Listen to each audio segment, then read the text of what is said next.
Hello everyone and welcome to Bridge is for Everyone. My name's Jad. This is episode 53 of the Learn to Play series. This episode looks at how to play defense as the third player to a trick. If you are the third player to a trick, there are two immediately obvious but essential points to consider. First, your partner led to the trick. And second, declarer will play last to the trick. These will both play an important part in determining which card you should play to the trick. In the previous episode, you learned about the second player rule, which was the first part of a common bridge saying. The remaining part of that saying is, third player plays high. This means that unless you have a good reason to do otherwise, when playing third to a trick, you should play a high card. In fact, you should usually play your highest card in the suit. Let's look at some examples so you can see how to apply this rule. In all the examples, you and partner always pass, and the only suit bid by your opponents was spades. Just as with the last episode, the examples will use the heart suit, so only that suit will be shown. This is example 1. The contract is 4 spades by West. Here is your hand. Partner leads the 2 of hearts, and dummy's hand is placed on the table. Declarer plays the 4 of hearts from dummy. You apply the third player rule and play high with your only high card, the king. Declarer almost certainly has the ace and will play it to win the trick and eliminate your king. But let's look at what would have happened if you had not played the king. If you had played the 6 instead, declarer could have won the trick with a low card such as the 9. So the first principle of the third player rule is force declarer high. Declarer's ace was always going to win a trick. Importantly, you have not given declarer an extra trick. Even though you have lost your king, you must remember, partner will have a reason for leading hearts. You don't know what this reason is, but you need to trust partner. Now let's look at another example. This is example 2. Once again, the contract is 4 spades by West. Here is your hand. Partner leads the 2 of hearts, and dummy's hand is placed on the table. Declarer plays the 4 of hearts from dummy. It's your turn to play. You follow the third player rule and play the king, and declarer wins the trick by playing the ace. You may well have been tempted to play the jack. After all, it's a reasonably high card. Let's see what could have happened if you did. This time, declarer can win the trick with the queen and keep the ace to win another trick. The important principle here is to play your highest card unless there is an obvious reason not to do so. Now let's look at another example. This is example 3. Once again, the contract is 4 spades by West. Your hand is the same as the previous example. Once more, partner leads the 2 of hearts. Dummy's hand is placed on the table and declarer plays the 4 of hearts from dummy. It's your turn to play, and you instinctively look to apply the third player rule. You reach for the king, but stop. You can see the queen in dummy, so you know it's not in declarer's hand. This time, you have an obvious reason to not play your highest card. You play the Jack. Declarer still wants to win this trick and must play the ace to do so. By playing this way, you have still forced Declarer high, but have preserved your king to win the next heart trick. The important principle here is to play only as high as necessary to achieve the goals of the third player rule. Now let's look at another example. This is example 4. Once again, the contract is 4 spades by West. Your hand is the same as the previous example. This time, partner leads the Queen of Hearts. Dummy's hand is placed on the table and Declarer plays the 4 from dummy. It's your turn to play. Your King and Jack are equivalent cards to partner's Queen. Playing either will not win or lose the trick for your partnership.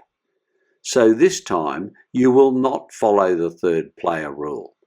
Partner's Queen is winning the trick and will force Declarer to play the ace to win it. If you play a high card, it will be wasted. You play the 3 of Hearts. And Declarer plays the ace. Once again, you have preserved your king to win the next heart trick. In addition, your Jack is now established as a potential winner if a third heart trick is played. The important principle here is, do not play an equivalent card to partner. Now let's look at another example. This is example 5.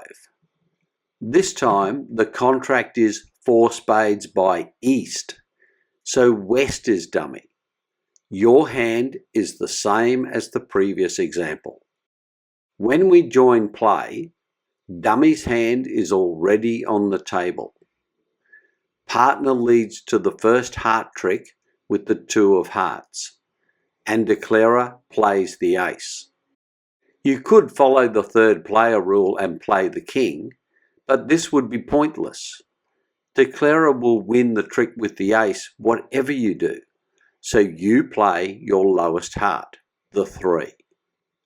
You have preserved your king to win the next heart trick.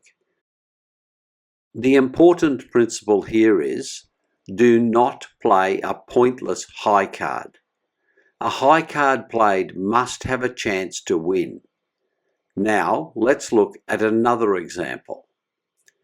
This is example 6. The contract is 4 spades by East, so West is dummy. Your hand is the same as the previous example. When we join play, Dummy's hand is already on the table. Partner leads the 2 of Hearts, and Declarer plays the 10 of Hearts. This time you will play a high card, but not your highest. You can see that Dummy has no high cards. All you need to do is beat Declarer's 10. You play the Jack of Hearts. You have won the trick with your Jack and preserved your king for the future. The ace is probably with Declarer, but your king gives you the possibility of winning the third heart trick if it is not trumped. This is another example of the important principle you learned earlier. Play only as high as necessary. Now, let's look at another example. This is example 7. The contract is 4 spades by West, so East is dummy. Here is your hand. Partner makes the opening lead of the deal. It is the King of Hearts. Dummy's hand is placed on the table, and Declarer plays the 4 of Hearts from dummy. It's your turn to play. Your ace is an equivalent card to partner's king and will not improve the trick for your partnership. But When partner leads a high card, especially as an opening lead, you need to ask yourself a question. Why would partner lead that card?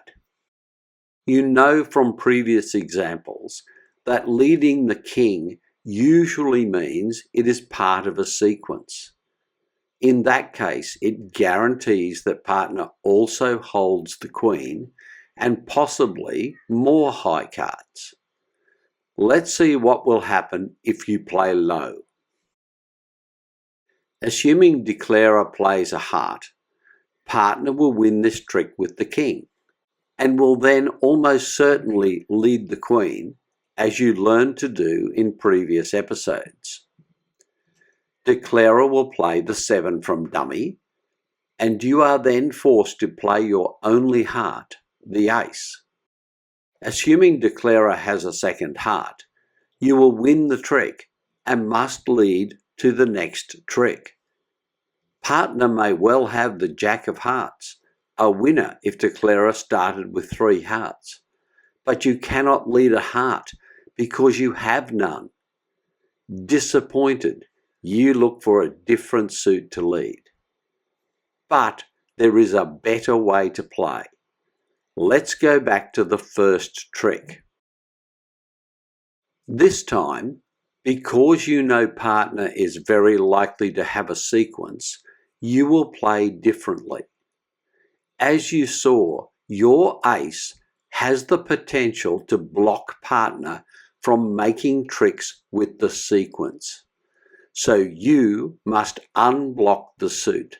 You must play the ace. This time, you win the trick and immediately return partner's lead with the 6 of hearts.